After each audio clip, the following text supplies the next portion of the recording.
What's up, apes? Welcome back to the Daily PS video stream of the day. My name is David. It is currently 8:06 p.m. and let's just go ahead and get right into it today because the WSO Alpha portfolio wasn't doing so hot for the session. So we lost about 16 basis points on the day here. It was looking like it was going to be a good day for quite a while, just like it was for overall markets, but a mid kind of early afternoon drop really killed the vibe for us here on this beautiful Thursday, this almost Friday as we like to call it.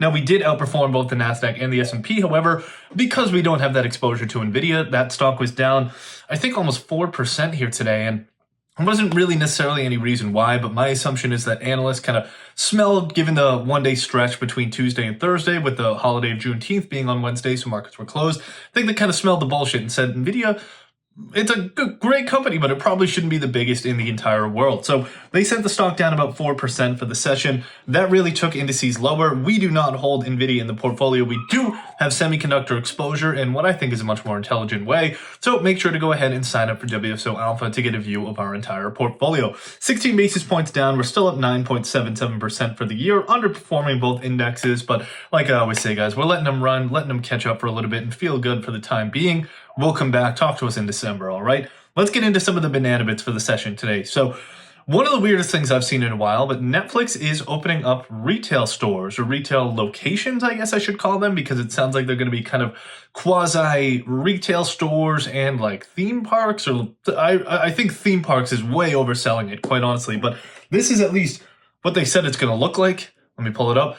Yeah, I don't know. This is just the image that came in the Axios article that I read when I saw this. Shout out to Axios.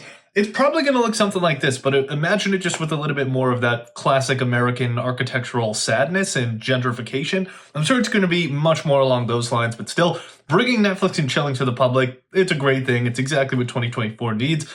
We'll probably see a lot of a great uptick in cases for lewd and lascivious behavior throughout the year, but you know what? That's all part of the process. Anyway, OpenAI, their top competitor, had a great day yesterday.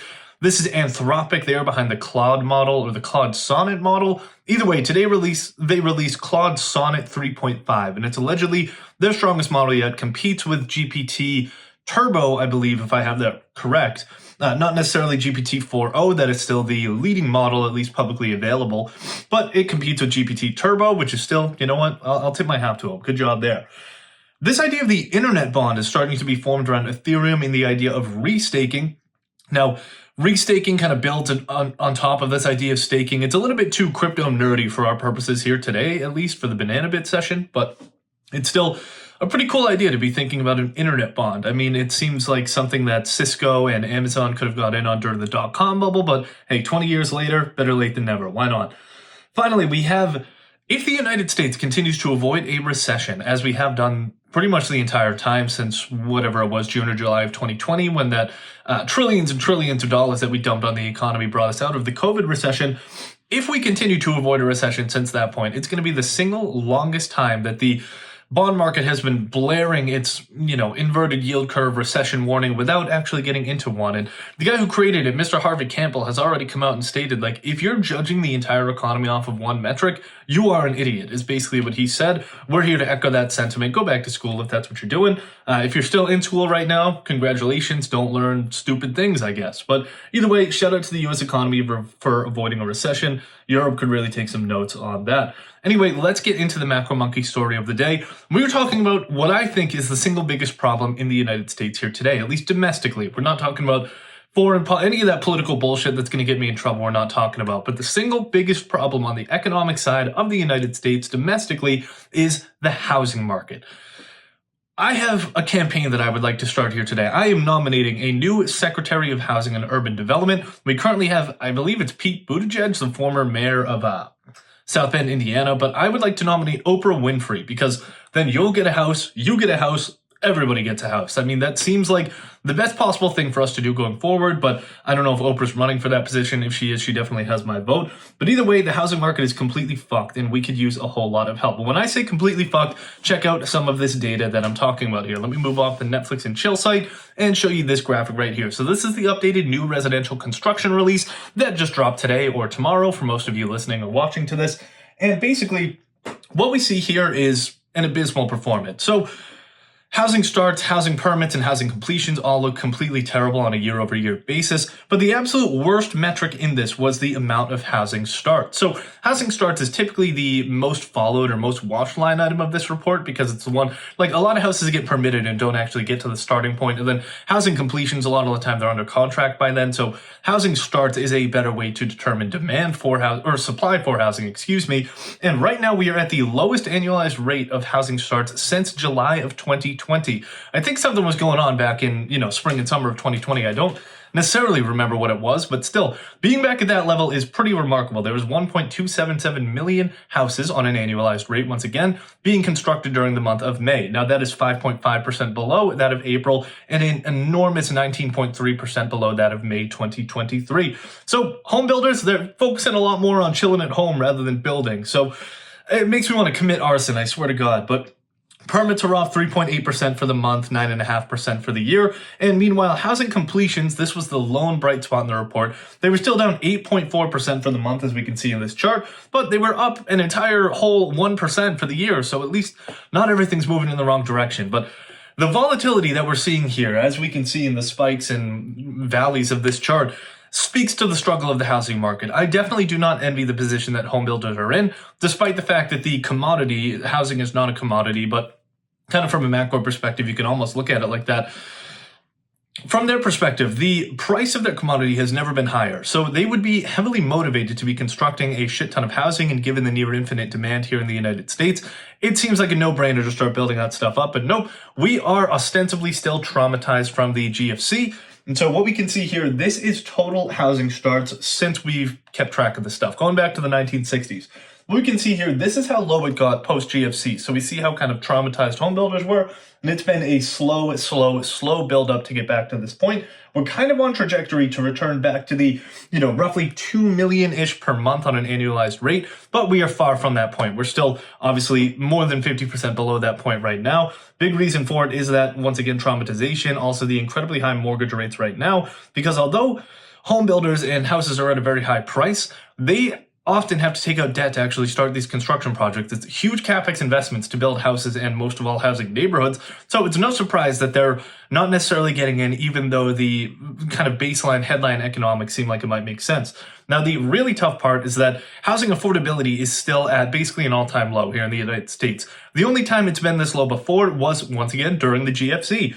So this is measuring basically the median home price versus the median income. It's an extremely regional problem. Like down here in the South, where the 𝗓𝗏𝗄𝗚 global headquarters is currently based out of, it's a lot easier to find an affordable house than up in the Northeast, where the 𝗓𝗏𝗄𝗚 global headquarters is going to be moving to relatively shortly. So this is making the problem even worse. But the big issue with housing, I mean, the thing is, housing is the bedrock of the United States economy. It is the starting point for most families, and like the formation of families in the United States based on having a single family residence or somewhere to live.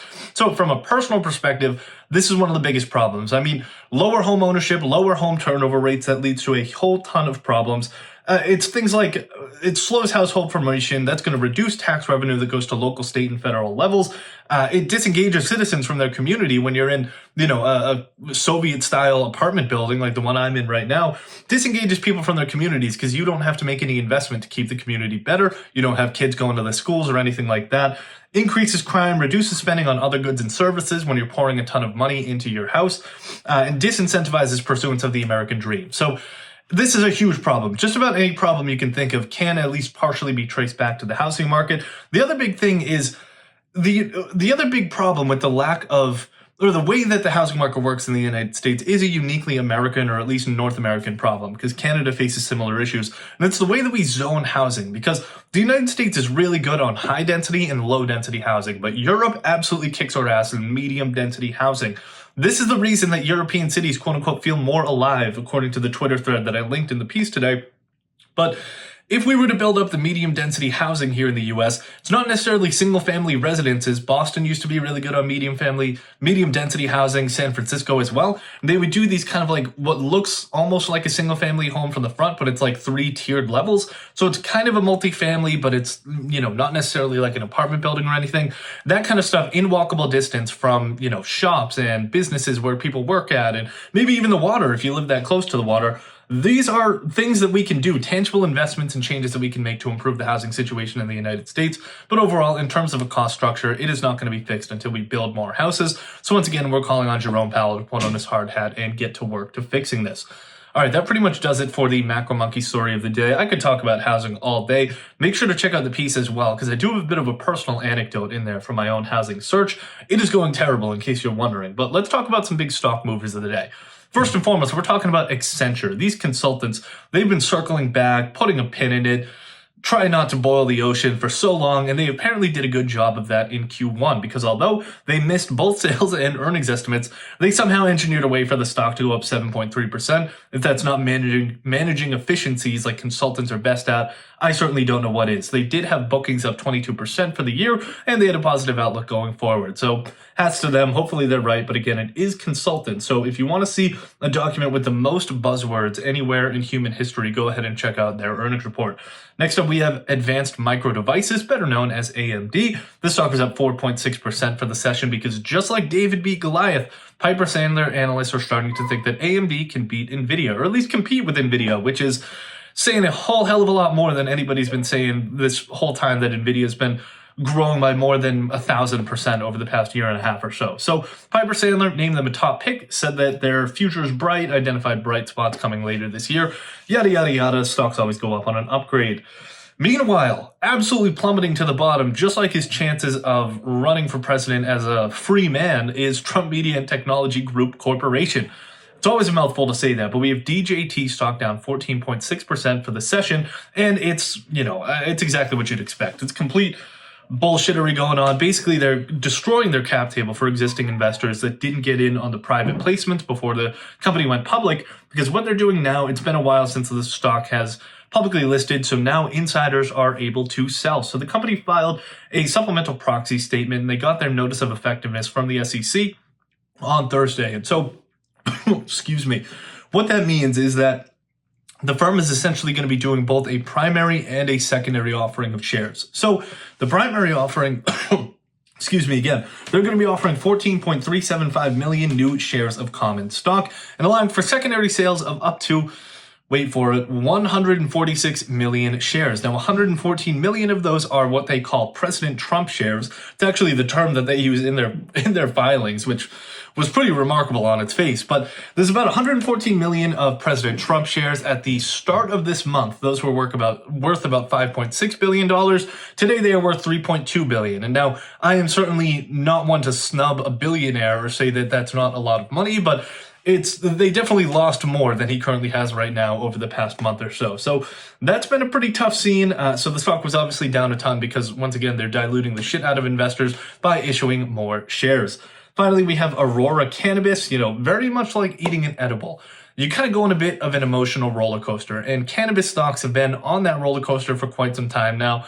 Aurora did fall off the tracks yesterday. However, it's kind of like if you're tripping and somebody says that you're breathing too hard and the room is running out of oxygen or something, you're going to start to freak out. And that's basically what happened to shareholders in Aurora Cannabis yesterday. The company came out with an earnings report, and also like eating edibles, both earnings and sales were higher than expected. So initially on its face, it wasn't necessarily too bad, but still, even though they beat estimates, that doesn't mean it was good. Revenue fell about 10% year over year. The outlook was even worse than that. So everybody was very disappointed. It seems like the demand for cannabis that markets are pricing into these stocks, given their ridiculous valuations, isn't actually there quite as much. And I mean, it kind of makes sense when we think about this. Most people who want to smoke weed are already smoking weed. Like, it's not like there's a bunch of boomers and Gen Xers who are dying for, their state or the national government to legalize this stuff before they start smoking pot. Their kids are out doing it anyway, so why can't they just go do it as well? The black market marijuana business is still absolutely the controller of market share here in the United States at the very least. Aurora Cannabis is based up in Canada, so I think it's to a lesser extent up there. But again, it's all about cost, and the black market prices still tend to be a little bit lower. So it seems like these stocks need to be deflated a little bit, even if there is still a lot of growth opportunity if a state like Texas was to legalize or something like that. Now, under the current legal structure, Canadian providers they can't import into the United States, so that actually wouldn't even matter for them whatsoever. They would need other countries to do it, which would be places like I don't know, probably like France and Italy are probably the next ones to do it, because Germany is already up there. Those are like the 7th and 8th largest economies in the world. So maybe it'll be something like that. But either way, at this point, it's time to start selling drugs that people actually want. I mean, I don't know about you guys, but meth, fentanyl all seem pretty popular out there these days. Maybe they could just lateral into that industry.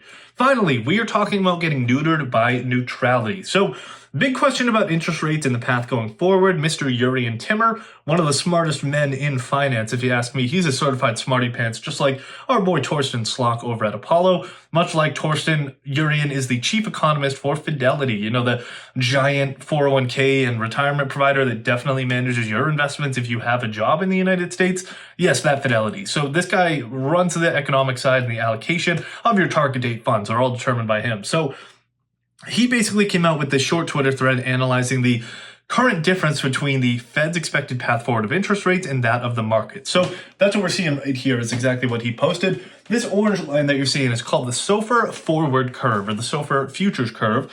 And basically what this is doing is plotting out where the market is currently expecting interest rates to go based on rate futures markets. Now, in these blue dots, this is just the dot plot. Basically, what we saw in the last summary of economic projections that was released by the Fed last week. Or was that 2 weeks ago? It doesn't really matter. Either way, what this is suggesting is that the market currently expects the neutral rate of interest to be much higher than what the Federal Reserve is currently guiding for. Now, this could very well be a case of Jerome Powell doing a damn good job of convincing markets that rates are going to be higher for longer than they actually are going to be. But 𝗪𝗏𝗢𝗔 seems to think that the Fed is going to kind of coalesce more towards where the market is at rather than the market going lower over time.